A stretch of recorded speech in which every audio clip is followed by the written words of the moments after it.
I'm thinking excited delirium. You know, drugs are a factor for sure in this guy. So I was like, I'm not trying to put him under. I can't breathe. This is all going through my mind, what New York City just had to deal with. So I'm like, I'm not going to freaking really cinch him up and do this. He's spun out of my control, and now he's facing me, and I'm on top of him. And he immediately grabbed my radio on my duty belt, and he's pulling it to him. And I couldn't break his hands off. And he starts working his way across my duty belt while pulling me into him. So at this point, I start punching him. I start punching him in his face. He's not feeling a thing. He's able to work his hands over to my gun and get both hands around my handle. And he's pulling it in, and I couldn't break him free. I'm trying to rip his fingers off. I'm punching him. The other officer's punching him. I think at one point I tell him, shoot him.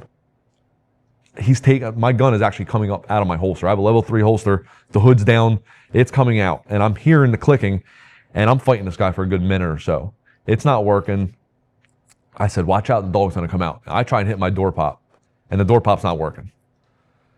Now, my dog's got 2 bites under his belt at this point, but I've never trained with fighting somebody on the ground and having a dog coming up and biting.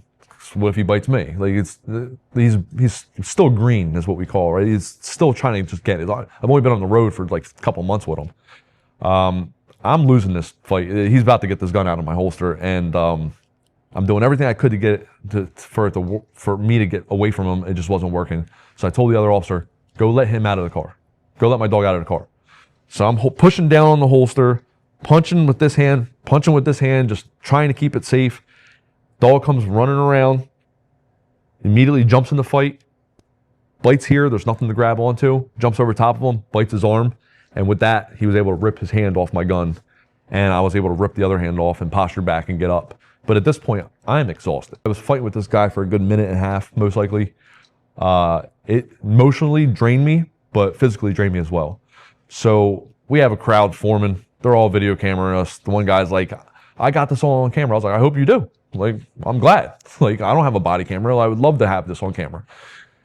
Tow truck driver shows up. He's talking crap. I think he just got there. Probably didn't see the whole thing. You know, other officer showed up and they cuff him. I put my dog up and I couldn't control my emotions. I walked behind the house. I didn't want to see all the guys I work with watch me cry. I let out. I was shoulder shaking. Friggin', I was just the emotional dump that came out of that, realizing I could have got killed here.